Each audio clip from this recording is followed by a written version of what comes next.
Добро вечер со Студио 2. Живот во свој свет од кој не можат да излезат, а тешко е некој да влезе во нивната реалност. Аутизмот е дефиниран пред 50 години, но тој веројатно бил дел од човечката состојба низ историјата. Ивана Салтировска се обиде да ви го приближи светот на луѓе со аутизам. Тивки мудреци или со посебни потреби. 1 до 2 деца од 10.000 се аутисти. Гледаат, а не препознаваат, слушаат, а не разбираат, чувствуваат, а не можат да се изразат. Аутистот не може да продрева на дворешниот свет и никој не може да влезе во неговата реалност. Everything about learning, everything about communication, and everything about things that we can do socially, just interact and be as human beings. It's either broken or 20 times harder. Аутизмот е генетско пореметување. На потомството му го пренесуваат родителите, кои самите не покажуваат никакви симптоми. Родителите велат дека аутистичните деца се затворени во себе, а најстрекни се кога се сами. Не можат да остварат никаков контакт и изгледаат како да се хипнотизирани. It just feels like someone just took my house, shook me upside down and, you know, just dug my kid's soul and took off. Не сакаат да им се менува редот што тие го создаваат во својата околина, ниту рутината. Иако игнорираат се што доаѓа од надвор, се чувствуваат загрозени при директен контакт со луѓе, силни звуци и светло, и тогаш може да реагираат бурно, со плашење и безсмислено нишање или повторување зборови. Овие деца сакаат предмети што се користат на необичен начин, прават чудни комбинации од своите играчки што може да ги разберат само тие. Често покажуваат гениалност во различни области, како математика, музика или цртање. Научниците се уште немаат одговор ниту за причината, ниту за лекот за аутизам. За сега се знае дека само деловите од нивниот мозок функционираат сосем добро, но не можат да воспостават врска меѓу себе. До сега како најдобра терапија се покажала помошта при социализацијата и љубовта и разбирањето од околината. Да, тема на вечерашното Студио 2 е аутизам. Мои вечерашни гости се Роберт Ивановски, председател на Сдруженијето на родители за деца со аутизам, професор Владимир Трајковски од Институтот за дефектологија и Мери Стојкова, директор на посебното основно училиште Златен Сремат. Господин Ивановски, кога пред емисијата ве прашав што е аутизам, болест, психичко пореметување, вие ми рековте дека тие луѓе живеат во свој свет. Сте дирнали ли вие во светот на вашиот 6-годишен син? Да, мојот 6-годишен син Гораст има аутизам, не зборува, социализирањето му е многу тешко, не ги прави основните животни функции, така да е тешко и напорно, меѓутоа има и своји убави страници до тоа.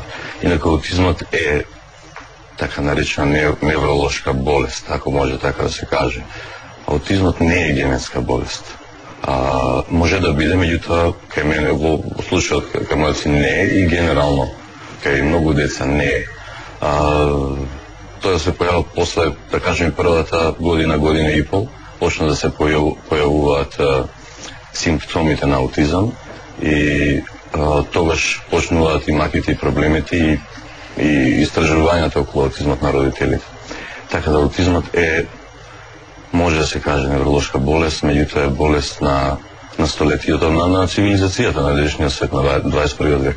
Професоре, со научен речник, да ни објасните што е аутизам? Добро, аутизмот, прво најпрво добро вечер до вас и до вашите ценети гледачи. Аутизмот представува комплексен проблем на современото општество, социјално-медицински проблем, представува невробихевиорално нарушување или синдром. Болест сепак не би го дефинирал како болест, тоа ни науката не го дефинира како таква. Значи еден синдром кој што мене ми е доста сватливо родителите кои често велат дека очекувајќи дека има она класична наследност по автосомно доминантен пат, значи од татко или од мајка на дете, да не ја прифаќаат таа теза, но сепак науката вели дека има многу генетика, дека од генетски аспект 90% има коефициент на наследност овој синдром, значи од сите невробихевиорални нарушувања највисок процент и неговиот тип на наследување оди по еден полигенски пат, значи во игра се 10 до 20 гени со една мала ефективна моќ, да кажем, да бидам поразбрив за вашите гледачи, во интеракција со средински фактори. Значи сами по себе тие гени не би можеле да доведат до манифестација на овој синдром, туку само во интеракција со средински фактори. Во последно време се обвинуваат тешките метали, загадувањето од надворешната средина, потоа за една од формите регресивниот аутизам се обвинува МПР вакцината. Дали ова болест на 20 век или има случаи? Опишани се низ историјата. Например, еден свештеник Джунипер уште во 9-10 век, понатаму некаде околу 17-18 век имаме описи на случаи на лица со аутизам. Не би ја дефинирал како болест на 20-тиот, но за прв пат во 1943 година, значи повеќе од 60 години, докторот Лео Канер опишува 11 случаи со аутизам, кои што подосна, значи, го сметат и како татко на современата аутизмологија и е еден од најцитираните автори, значи, во ова. А вие двајца имате различни бројки за тоа колку има тука луѓе со аутизам? Да. Колку според вас има? Па, според мене, бројката на деца со аутизам не е помало од 6000. Јас во една прилика тоа го изнесов пред министерот Османи, беше многу љубезен да ме прими. Да, ми е жал што не да представник тук од Министерството за здравство, кои тие се најповикани. Па не ги знам причините, сега да не нагаѓам, меѓутоа беше многу љубезен, ме прими и разговаравме на таа тема, беше многу изненаден од бројката. Во некој по Светска здравствена организација некаде на секој 100-500 дете во светот се раѓа по едно дете, не на 10.000. Значи на секој 100-500 дете се раѓа едно дете кое има аутизам. Добро, едно прашање до госпоѓата Стојкова. Колку деца има со дијагноза аутизам во вашето училиште? Во нашето училиште постојат повеќе дечиња со аутизам, во моментот ги има со дијагноза, значи аутизам, од 7 до 8 дечиња. Според како што рече родителот, например, според некои светски норми, размери да речеме, на 10.000, да, од 0,7 се движеше, мислам дека беше бројката, до 10 на 10.000 жители. Кај нас во Македонија во моментот нема, например, регистар кај што би можеле да се регистрираат колку дечиња со аутизам има во Република Македонија на 2 милиони жители. Ако се оди по тие стандарди, например, би требало да има околу 900 на 2 милиони. Меѓутоа, мислам дека може да се согласи и професорот Трајковски, дека во моментот во Македонија има регистрирано околу 50 до 70 случаи дијагноза со аутизам. Добро, само да предлагам да видиме еден прилог за тоа како живее дете со аутизам во Македонија, како живеат и какви битки бијат нивните родители. Кај нас нема посебна институција за луѓе со аутизам, а нивниот свет и нивните потреби се специфични.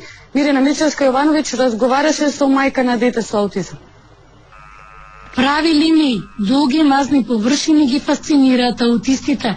Тоа се луѓе кои имаат слаб или воопшто немаат интерес за социализација, имаат ограничени повторувања на однесување. И нашиот мал пријател Горас го стимулираат вакви површини. Тој е аутист. Неговата мајка Мелита со задоволство не прими во нивниот дом. Да го запознаеме Горас, да ни раскаже како е да се живее со аутист. Кога бил мал, родителите мислеле дека детето е глувонемо.